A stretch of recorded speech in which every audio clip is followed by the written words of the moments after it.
we are in Cancun, Mexico at COP16 with Alyson Brody and Georgina Aboud. Alyson, can you tell me a little bit about your organization and what brings you to the COP?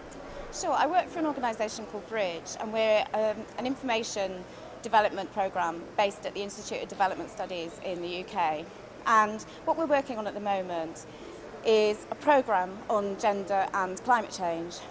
And this programme really intends to bring together different stakeholders from all around the world in a collaborative process to develop effective solutions and effective key messages on gender and climate change, because we feel that even though people are talking about gender in the context of climate change, it's really not enough, and what we need to do is inform that with as many diverse voices as we can.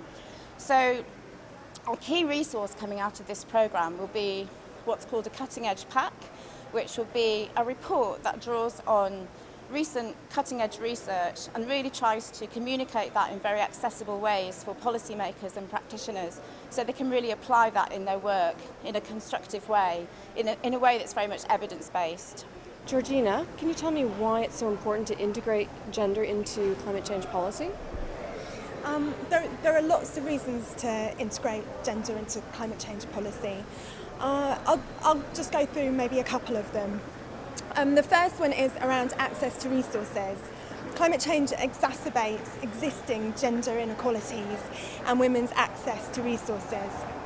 Resources like land, property and credit. So for example, women own a lot less land than men. And in a country like Brazil, where there is no legitimate constraint for women owning land, they still only own 11%. When you add that to the issue of climate change, it really prevents women from being able to diversify their livelihood strategies when times get very tough. Other reasons to integrate gender into climate change policy include stuff around a needs analysis.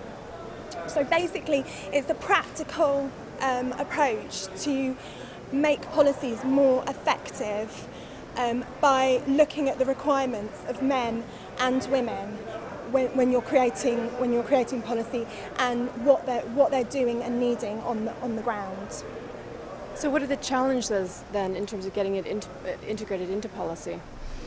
I think this COP16 has been really interesting in the way that gender has been brought up. In a few high-level sessions that I've attended, gender has been present.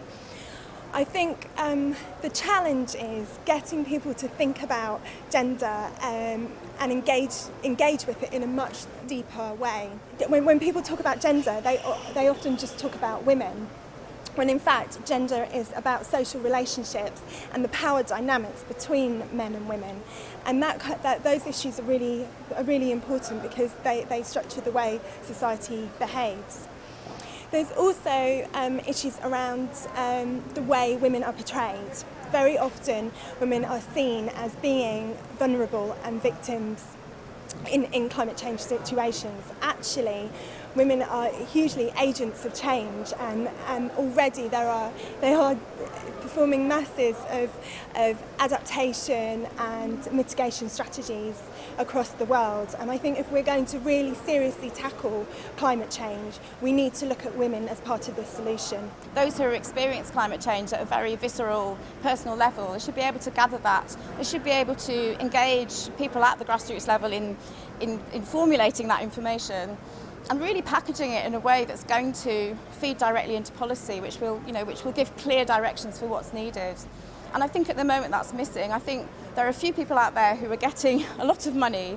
They're throwing it in certain countries like Africa, in certain regions like Africa, and other regions like Latin America or Asia or even Europe are being completely marginalised from that. So you get a very one-dimensional picture. The other thing about the evidence is it's very focused on rural areas, so development is very often just associated with rural areas, whereas this is a problem for urban areas too, and more you find in developing countries that people are moving from rural to urban areas. They live a kind of transitional life as migrants, and that just isn't being represented. So I think it's more diverse information, it's better communication of it, and it's being really clear about what needs to change.